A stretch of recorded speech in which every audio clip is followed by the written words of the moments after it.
Welcome guys!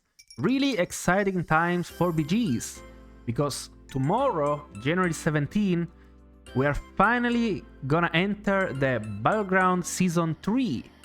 The most important things you need to know: the MMR will reset, the quest will go out of the rotation, Undead's, the new tribe, is gonna get released and it's gonna be in every single lobby for at least a couple of weeks. We don't know exactly for how long it's gonna be yet.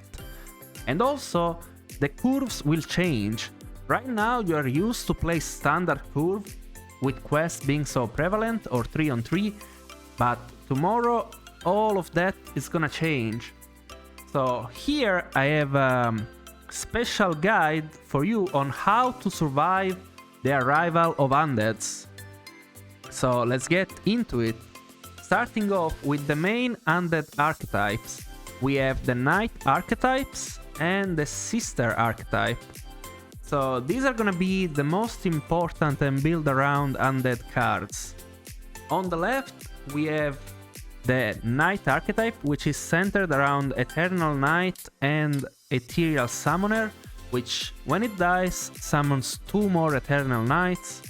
And what Eternal Knight does is that it's a 4-1, it's a 2-drop, so you can even find it on tier 2. And after it dies, it gives +1/+1 to all of your Eternal Knight wherever they are for the rest of the game.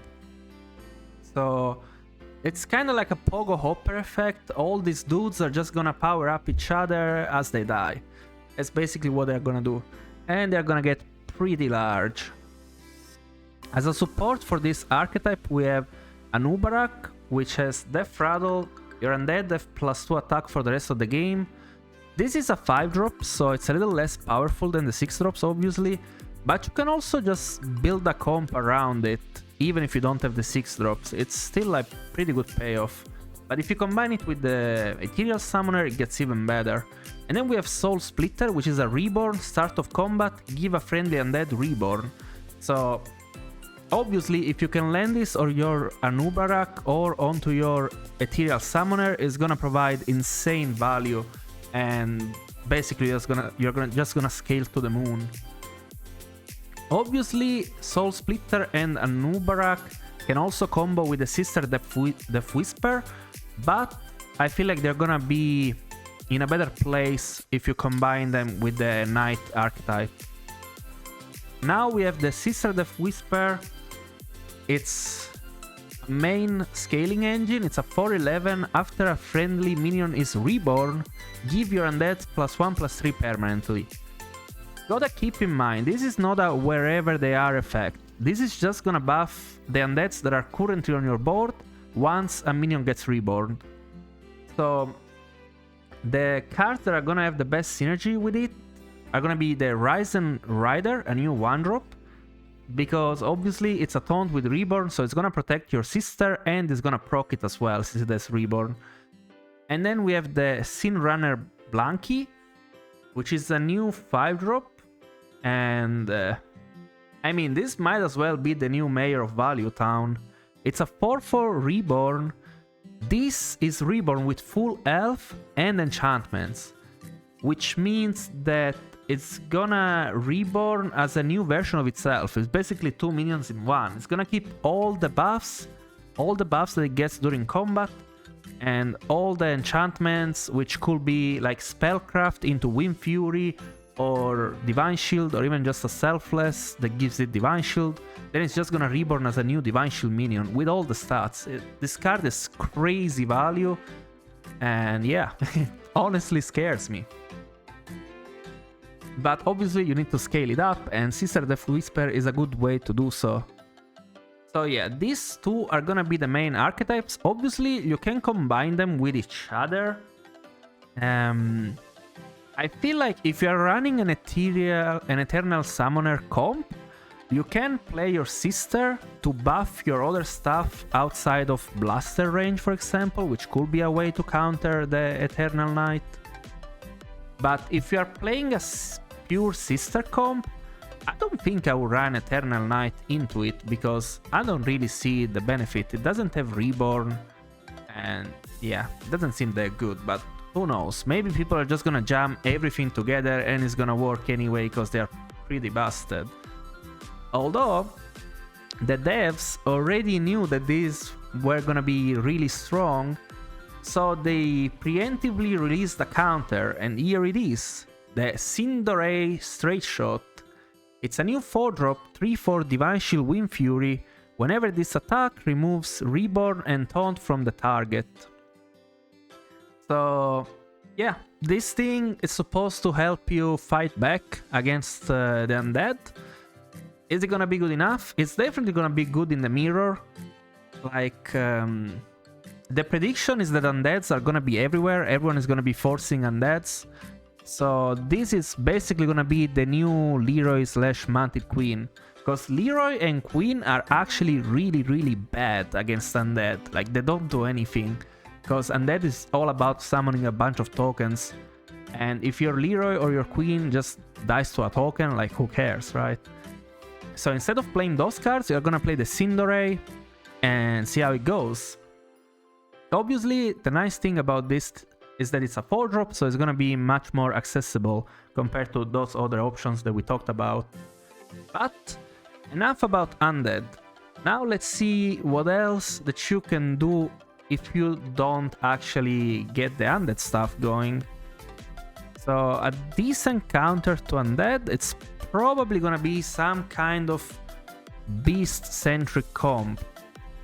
So you can have either your Bird Buddy or your Mama Bear or your Fell Stomper, which, by the way, Fell Stomper just works with anything, not just Beast. But since it's a Beast and Demon, it's only gonna be in the lobby if Beast and Demons or either one of those is in the lobby. And then you have your Rat Pack as your main payoff, plus whatever else it can synergize with those. And this is gonna be a pretty solid strategy to get top 4 since you have a lot of tempo and you summon a lot of tokens which can fight back against the Undead tokens. So, and it's also a comp that gives you tempo from the get-go, so you shouldn't be taking too much damage. And yeah, should be able to get top 4 with this most of the time. Is it gonna win lobbies? Probably not. Can you get second place with it? Absolutely. Another thing that you can do is build some kind of Tidus-centric comp, and Tidus is the new Baron. Baron is getting removed, and it's very similar, but it's actually stronger, because it says your Death Rattle trigger an extra time, which means that technically you can have 2 of these on your board, and they are gonna stack. They're gonna be the same as having a golden Tidus. So what better way to make use of that than playing a Buster Kangor comp or a Leaper comp? Because those comps don't really need you to have 7 units on the board, so you can find the space to sneak in the second Tidus, which is not only gonna empower your comp even more, but also protects you from snipes, because even if they kill one of your Tidus, you still have the second one to keep doing what your comp is supposed to do. So really nice buff there. Obviously, for the Buster comp to work, you need to triple into a 6-drop, and at that point, if you get one of the Undeads, you're probably gonna do that. But if you miss, then Buster is gonna be a nice, plan B. And especially if you find the Kangor, you're gonna have a lot of tokens, and if you can assemble the whole Exodia thing with Blaster, it should be very powerful. And then Leapers, as always, is not the most consistent comp, but if you can pull it off, it's gonna be amazing, and it can definitely win the lobby. So yeah, I feel like this is gonna be the majority of the meta, and yeah, there's not much space for stat-based comp, because first of all, the meta is gonna be super fast, because all these comps that I've talked about, aside for the sister comp, they are all comp that start strong and keep getting stronger. So if you're trying to do some slow scaling stuff, you're probably gonna get killed. And most importantly, the Undead tokens can get so big that your scaling might not even matter in the end game. So there is not much of a point in going for scaling. Now that we're talking about all the potential builds, let's dive into the heroes and what are gonna be the most dominant curves in the early weeks when undeads are gonna be always available inside the lobby. So here's my hero tier list for the first couple of weeks. By the way, these are not in a particular order, they're just in random order, but the tiers matter. In S tier we have, first of all the heroes that can rob cards from your opponent's board. We have Scabs, we have Test, and we have Rafam, because everyone is gonna want to play undeads, so you can just steal the undeads from your opponent's comp. These heroes are gonna be very good and very consistent at the start, especially Scabs and Rafam, since the new Undead Taunt with Reborn is gonna be everywhere, so you will be able to get triples for free all the time. And then we have Maiev, because I feel like being able to play Rafam curve on tier 1 and setting up triple into tier 6 is gonna be probably the best win condition, and Maiev is like the best hero at doing that. Lich King, which has the ability to give Reborn to any one of your minions. And Lich King is also like kind of the undead daddy in World of Warcraft, something like that, so it makes sense for him to be good now that undeads are in the game. Basically, giving Reborn to any of your undead is gonna be insane, and that's why he is gonna be insane himself. Also, there is a lot more Death Rattle and summoning synergies going into the game. Lich King is just gonna be good. Felin already discovers the 6th drop for you at the beginning of the game, so it's gonna be really nice to know from the start what comp you have to go for. Also, there are a lot of good options that you can get on 2, 4 and 6, so it's always gonna be good. Plus, it's got a bunch of armor because of quest meta, since Felin was really bad at the start of quest meta. So we don't know yet if armor tiers are gonna change, but if Felin keeps all of its armor, it's gonna be crazy. Then we have Elise. Once again, you can just discover stuff, pick up undeads along the way, and force your way into an undead comp. Plus, you get to discover 6 drops once you get to 6. And then we have the new hero, Putricide, which once again, you can just create your own undeads. What do you want more than that? And if you manage to use that hero power on tier 6, it's gonna be absolutely game winning. 8 tier we have Fish of Nezov, which some people may not see coming, but this is another one that's gonna be crazy. Because, once again, there are a lot of Death Rattle synergies already in the game. E-Kimp is gonna come back, which is another nice Death Rattle on tier 1. There are not too many new Death Rattles in Undead, but they're all insane. Like, there is a Nubarak, and there is the guy that summons Skeleton Knight. If you can get any of those together with your fish, you're good to go. Then we have Eudora, kinda like Maiev. It's another hero that can consistently stay on 1 and ensure the triple into tier 6 just with the hero power. Plus, you might get an amazing golden 5 drop out of it just as a bonus. Lich Buzz, because she's just good. You just level, you are fast, and you do what you wanna do. Rat King and Cyrilla. These heroes are kinda the same. They're gonna depend on the tribes available in the lobby. Once again, those are heroes that can stay on 1, get pairs, set up triple, get 6 drops, play the game.